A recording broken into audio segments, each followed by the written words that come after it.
My regular listeners will be all too aware of the problems that I've faced from my Duke brother-in-law. You see, he's entered a Faustian pact to kill my wife. This peaked around 5 years ago when my wife lost her mind.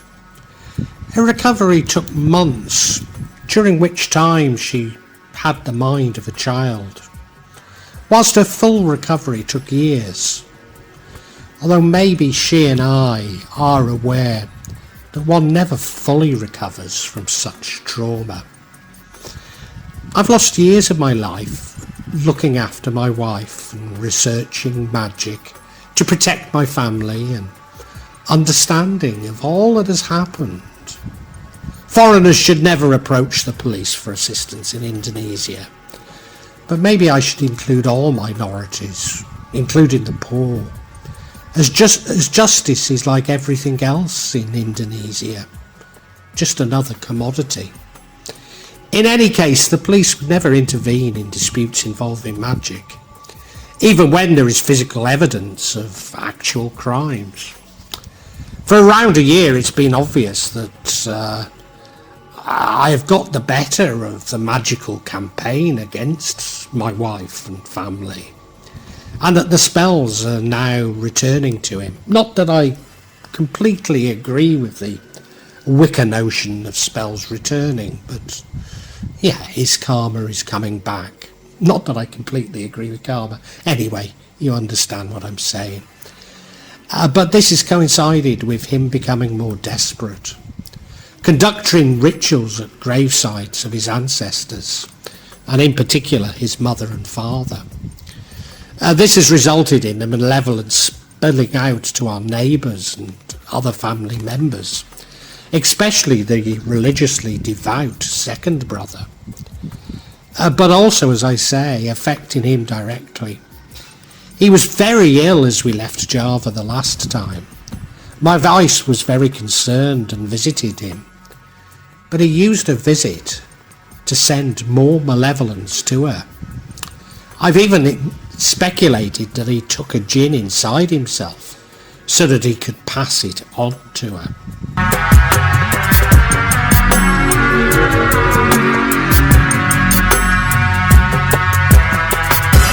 My Dukan brother had trained for some 7 years to become a Dukan, training in Jogja, Solo, Cirebon and Banyuwangi, maybe other places, but I certainly know of those.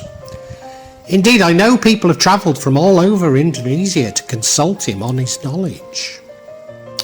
And what has become apparent is that some of this training includes what might call subterfuge, sleight of hand, mental manipulation. Those who are unconvinced that magic really can achieve results will point to this subterfuge as evidence that all the changes are not real. I would simply suggest that stage magic and magic are cut from the same cloth, and that subterfuge is a part of even the best-willed magician's toolbox. I think you need to explore the psychology of it to understand where I'm coming from, and that isn't something I want to go too closely into in this vlog. But what this does get me thinking is that what is the relationship of magic to crime? After all, in Indonesia, preman or criminals, organised crime if you like, are amongst the most enthusiastic users of black magic.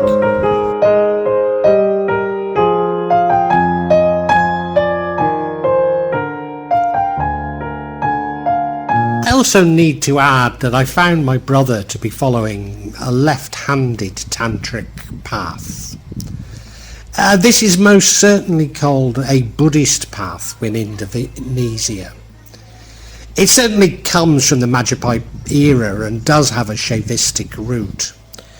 I believe it's sort of a combination of Hindu and Buddhist Shaivism, but as I say, in Indonesia, it's often seen as simply Buddhist. Its devotees, my brother included, has allowed his body to become the host for an entity. He sees this as a god, but you might like to call it a demon or even a jinn. Why? Why? Well, it's believed that this is a way of avoiding constant samsara, the birth and rebirth of reincarnation, and therefore a shortcut to nirvana. This has led me to consider whether or not all magic is actually some sort of a shortcut, a means of achieving results without putting in the work. Well, if this is the case, then I can concede an argument against the use of magic, as inherently it is all abusive. Once one has taken this entity within yourself, you are bound to follow the wishes of this entity. Maybe you no longer have free will, but I think it's much more that we simply believe we no longer possess free will. Has this entity told my brother to kill his relatives? Maybe.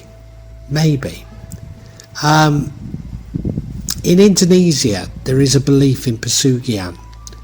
The wealth can be granted by offering a blood sacrifice. Now, rarely is this an actual murder, but the use of black magic to kill others.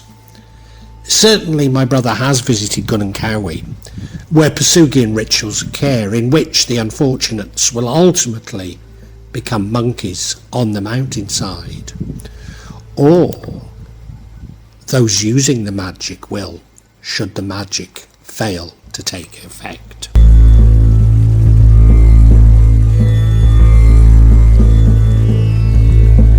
What is becoming apparent is how the behaviour of my Dukan brother and his children resemble those of low-level criminals the world over. All too often, working-class neighbourhoods are terrorised by a small group of criminals, often from the same family, making the lives of other residents miserable.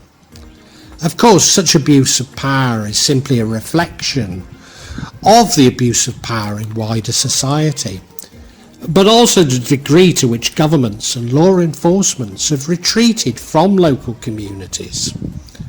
Having grabbed and insisted on a monopoly over law enforcement, they have then abandoned working class communities to fend for themselves.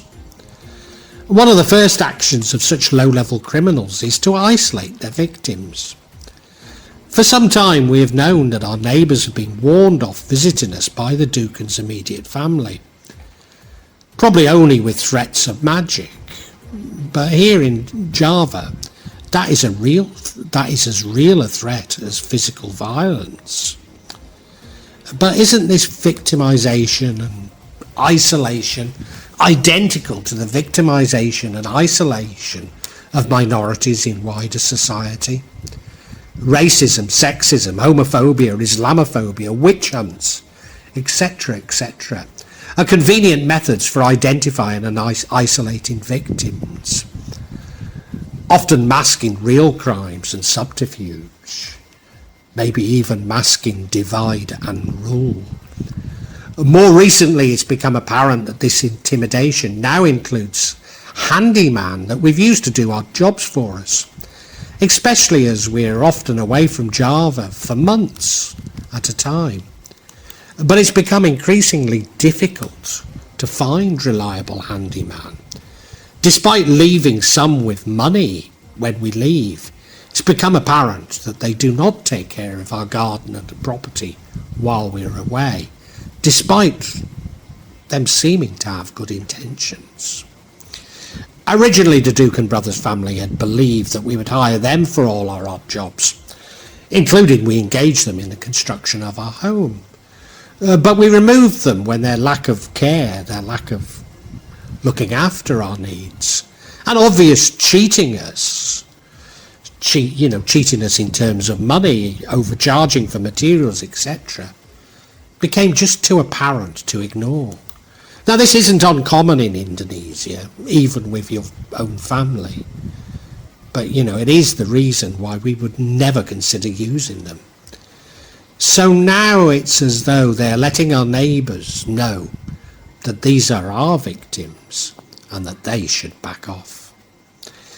Every time I go away, certain small-scale damage and pilferage to my property occurs. At first, I believed this to be the local children, but it's so persistent and predictable, I now doubt it. Perhaps the most extreme was when the Duke and Son cut holes in our screens to overrun our home with rats. He even repeated this after they were fixed. Of course, once a home's been found by rats, it's difficult to fully eradicate them.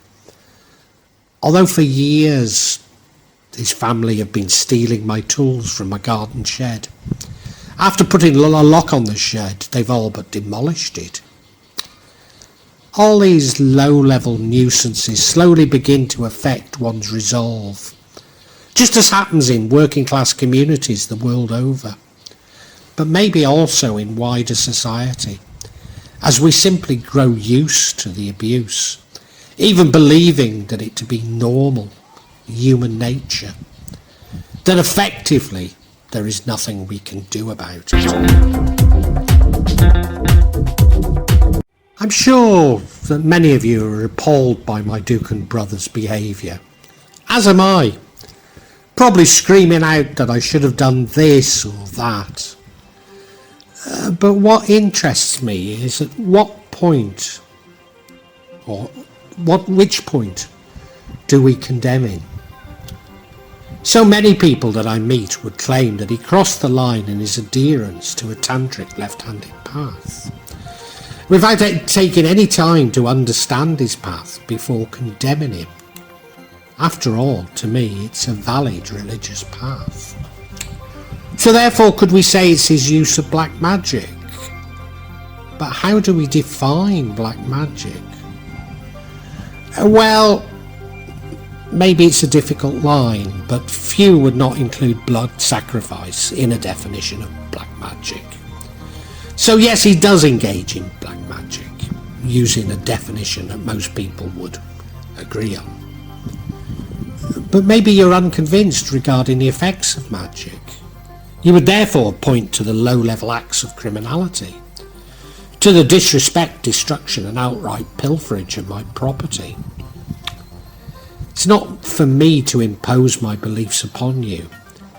And you see, this is actually my definition of where my Duke and brother has transgressed. He believes that it's okay to impose his will upon me, simply for his own gain, for his own entertainment. Tools that have been stolen were not valuable and next to worthless on the second-hand market.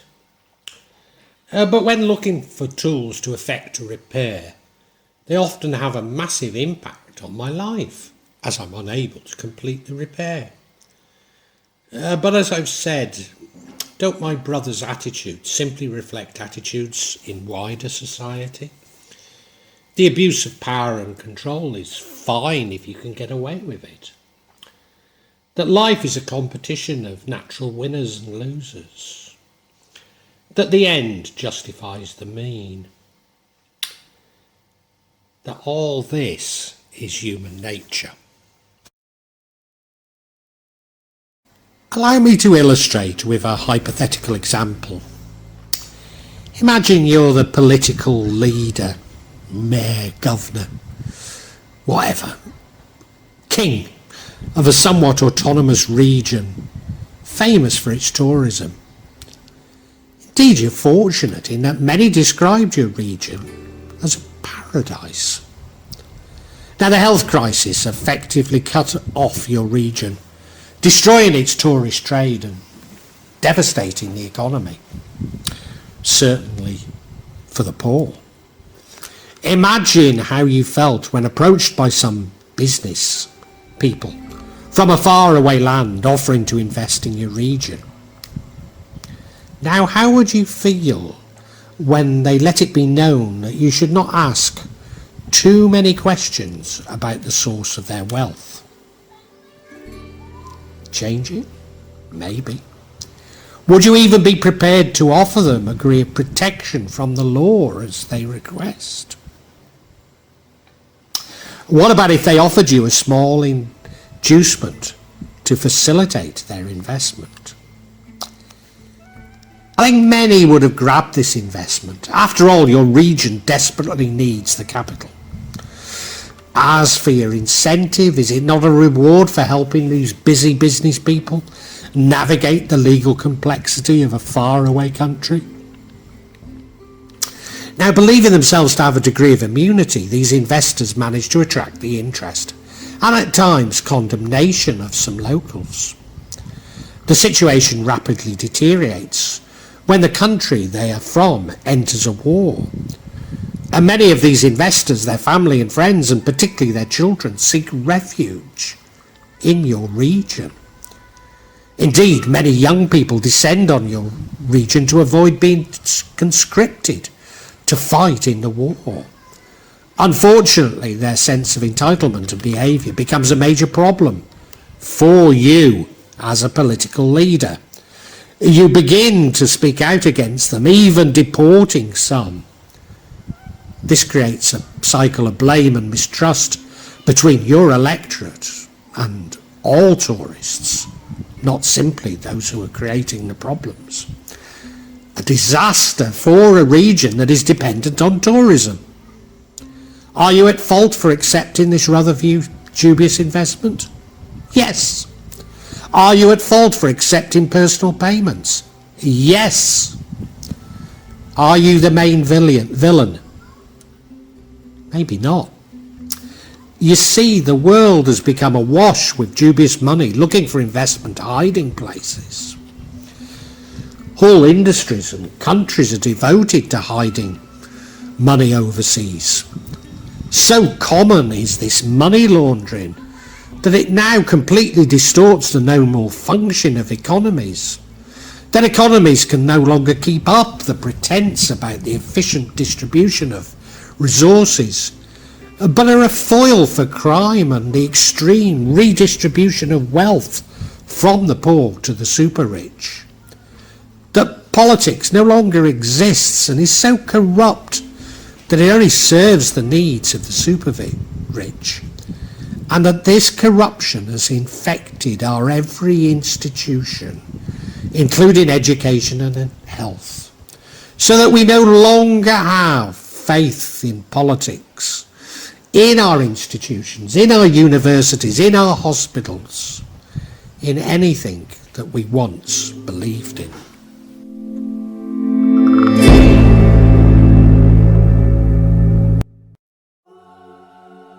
And now we have reached what I want to make my conclusion. On this vlog at least, I have to accept a degree of nuisance from my Dukan brother and his immediate family. I wish it would stop. But effectively I'm powerless to do much about it. I remain patient. I know not to let it get to me. As if I raise my vibration and stoically undertake the repairs and replacements, I can eventually stop them. Or at least not let them affect me. In the same way it is with wider society. We understand that for all the protestations, we do not live in a meritocracy. Maybe we never did. That the game is inherently rigged. Maybe it always was. But now it's becoming so apparent, isn't it? But we are content to get on with our lives, knowing that our lives are not perfect, but that we make the most of them. Something has fundamentally changed, hasn't it? The greedy have become a little too greedy. We're all being left with too little for our efforts now. The censors are censoring a little too much. The propaganda is becoming a little bit too explicit. The oppression is becoming a little bit too oppressive. The blame game is now spilling out to destroy the very fabric of society. Most of us hearken for the more balanced days of the past. But in our hearts, we know that they're gone forever.